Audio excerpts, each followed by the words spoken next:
High above the city stood the fine statue of the Happy Prince. He was gilded all over with gold leaf, and his eyes were bright sapphires.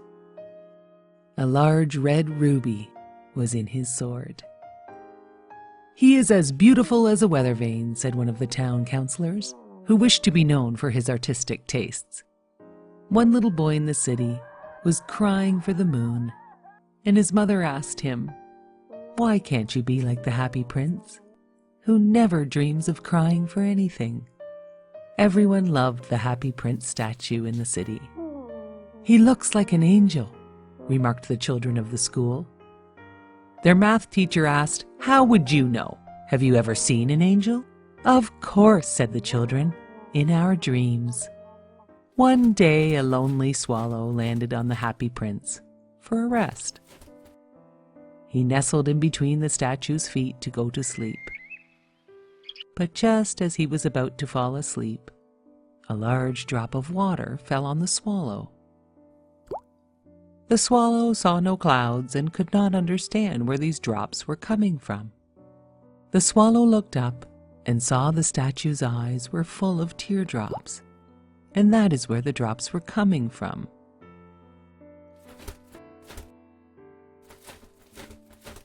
"Who are you?" asked the swallow. "Well, I am the Happy Prince," said the statue. "Why are you crying?" asked the swallow. "I was a happy human prince my whole life, and when I died, they put me up here to see all the city's sadness, and so I weep. I can see a very sad seamstress, who has a very sick son. She is so very poor. Swallow, swallow, will you bring her the ruby from my sword?" asked the Happy Prince statue.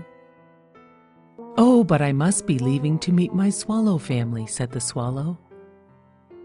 "Oh, swallow, swallow, little swallow, will you not stay with me for just one day and help me?"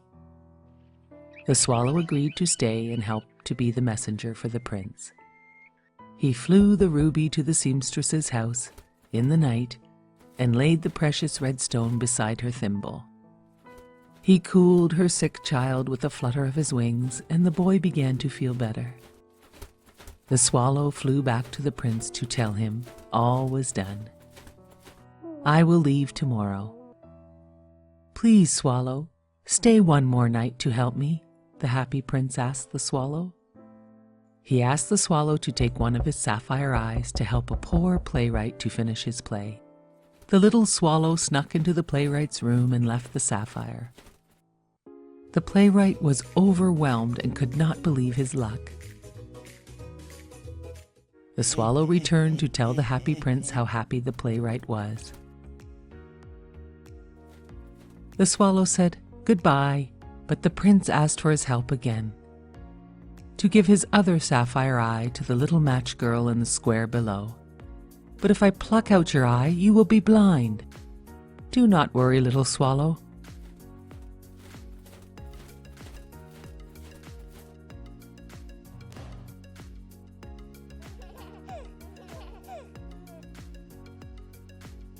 Go and join your family now."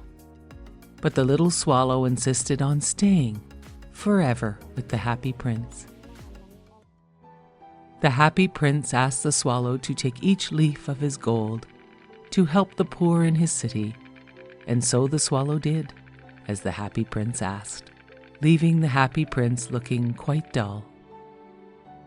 The swallow stayed too long, and the cold winter made him very sick. He knew he was going to die. He told the prince he loved him and kissed him on the lips before falling at the statue's feet to his death. At that moment, a strange cracking noise sounded from inside the statue. The leaded heart of the statue had been broken. The city councillors took down the Happy Prince statue as it no longer was gold with precious rubies and sapphires. They found a dead bird at its feet and sent everything to be taken away to the garbage. God was looking down and sent 2 of his angels to bring the 2 most precious things from the city to him. The angels found the dead bird and the broken leaded heart and statue and brought them to God. God thanked them so much. He brought the little swallow back to life and repaired the statue and his broken heart. And he put them in his Garden of Eden for the little swallow to sing forever and live with his happy prince statue. Once upon a time, there was a man and his wife that had wanted a baby for so long, but had never had one. One day, the wife gave her husband the awesome news that they had waited so long for. They were going to have a baby. They lived in a house overlooking a big garden full of fresh vegetables and flowers. Sadly, the garden was protected by a high wall with barbed wire on the top. The mighty witch who lived there wanted no one in her garden. Everyone was very scared of the mighty witch.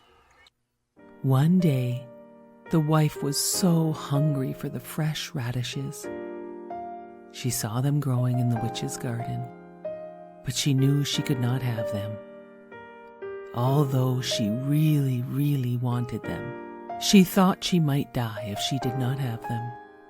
Her husband worried so much about her. She told him, "I think I will die unless I can have some of those radishes that grow in the witch's garden." Her husband waited for nightfall so he could climb over the wall to get her some of the witch's radishes.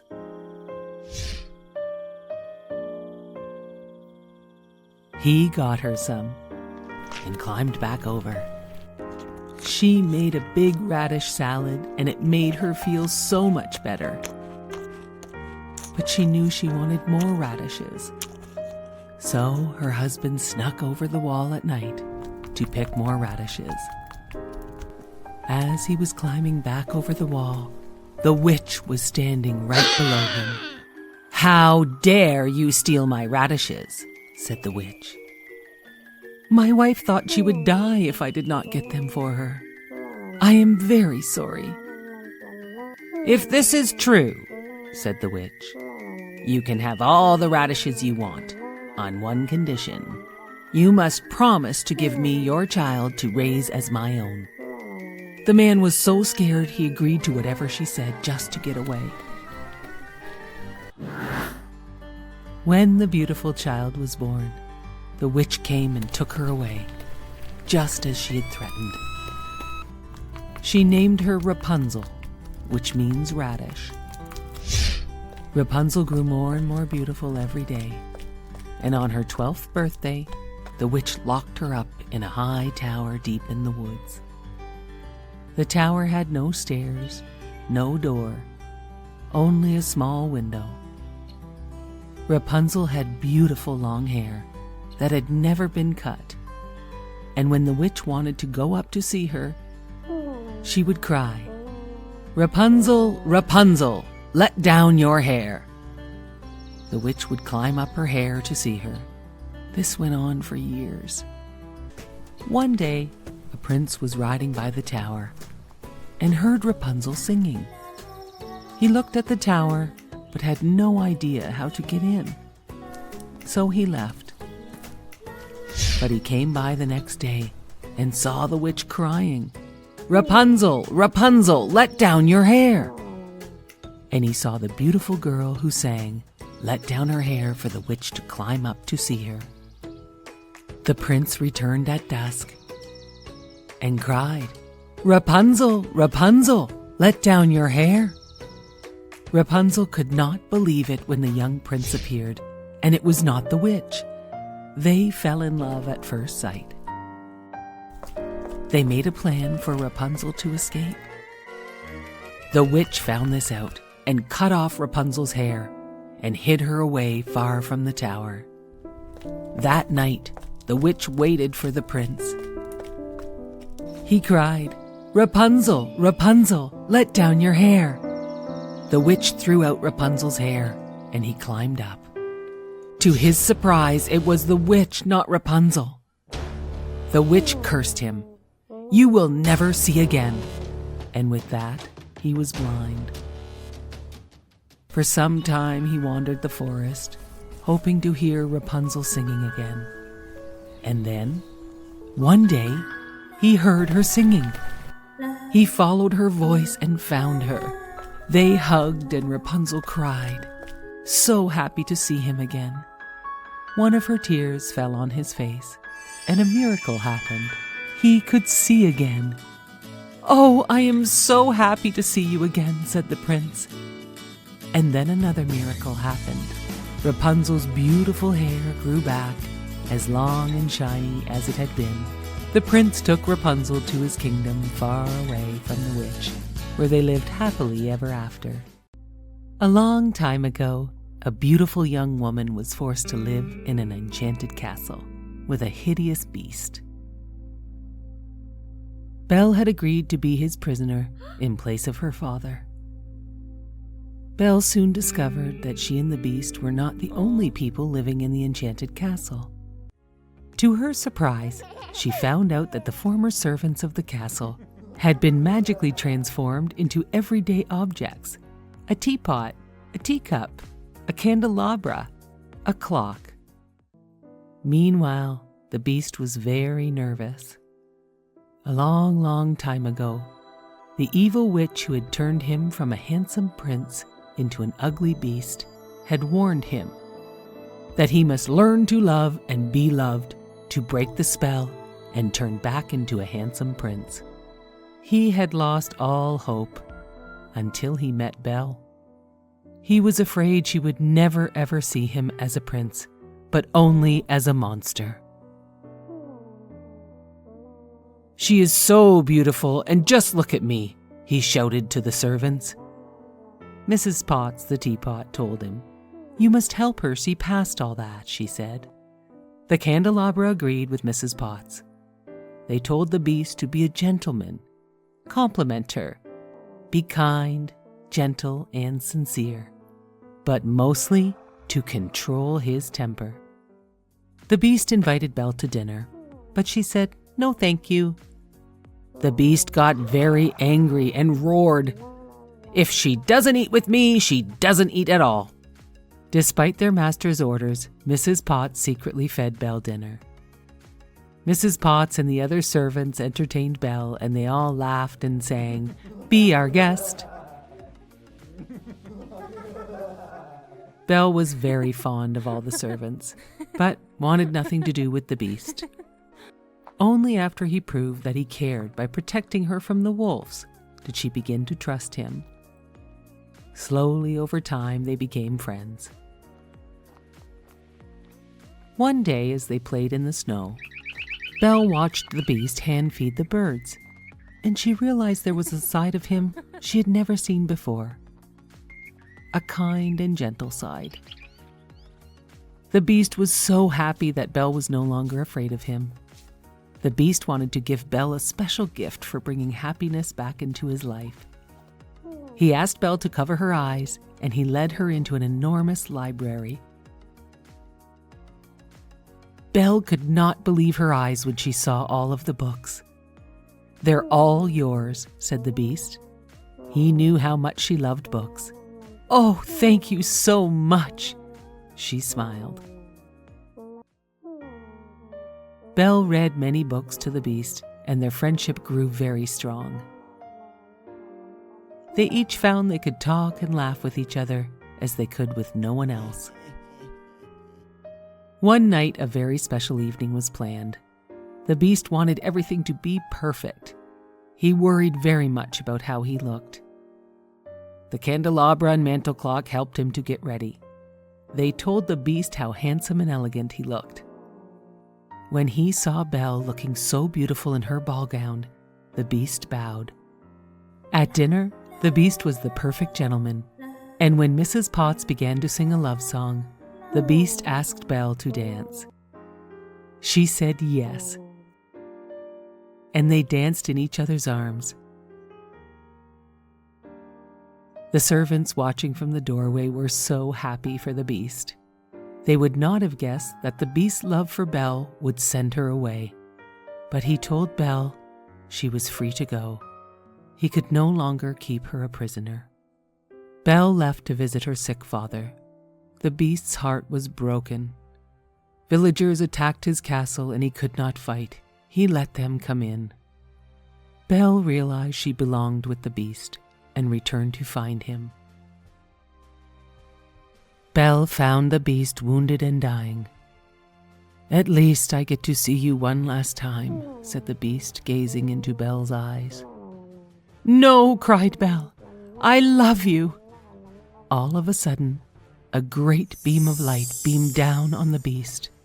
He returned to his human form. Belle stared at the handsome prince in front of her.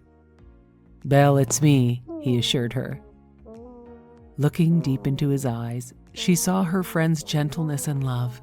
"It is you," Belle cried, and she kissed him joyfully. Fireworks lit up the sky, and all the servants became humans again.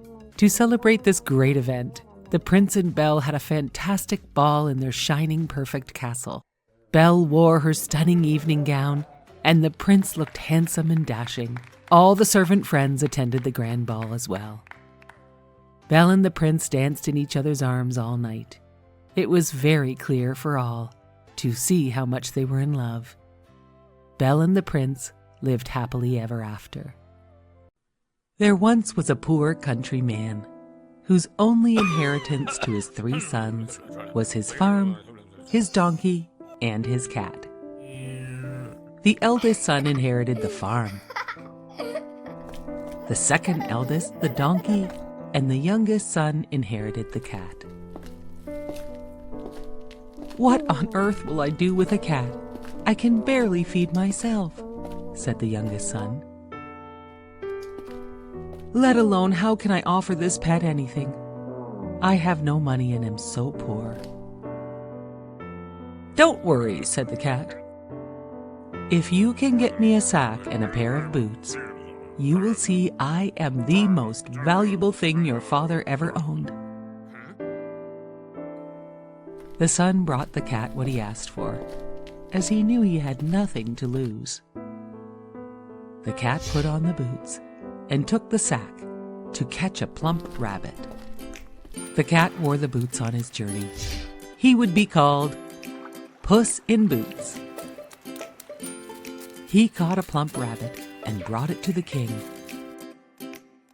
Puss in Boots told the king the plump rabbit was a gift from his master, the Duke of Carabas.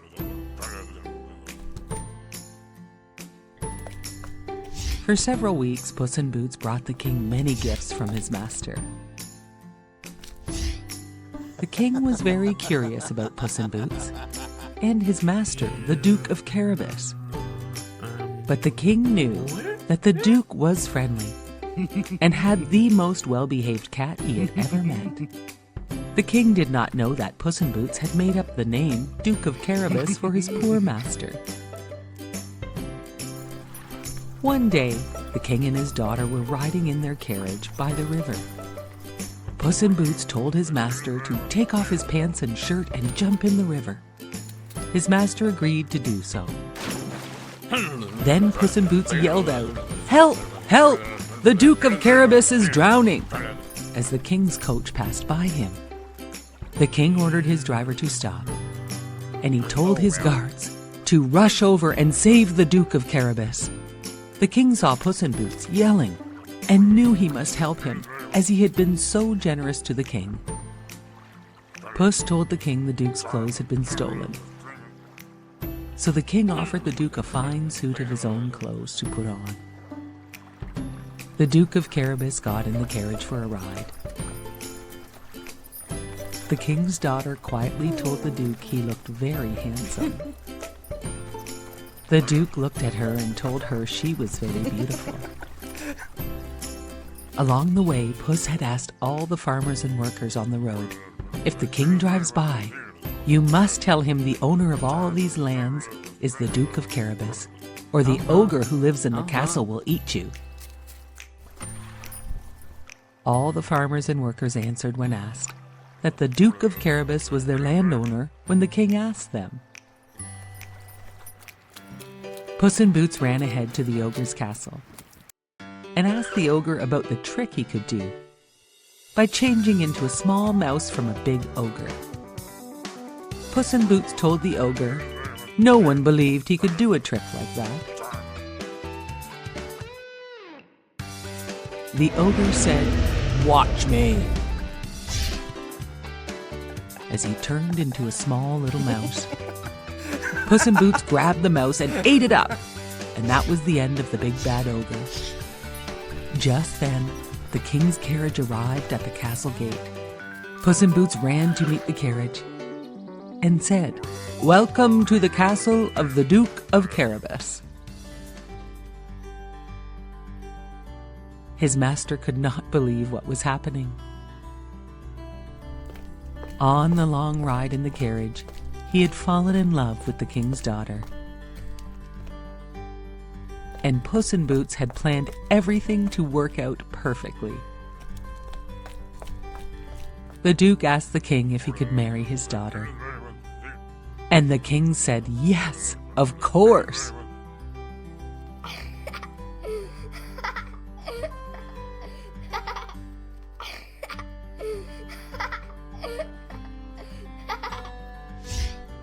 The Duke of Carabas and the princess were married and lived happily ever after in their castle. Puss in Boots was named a great lord and never had to hunt for mice ever again.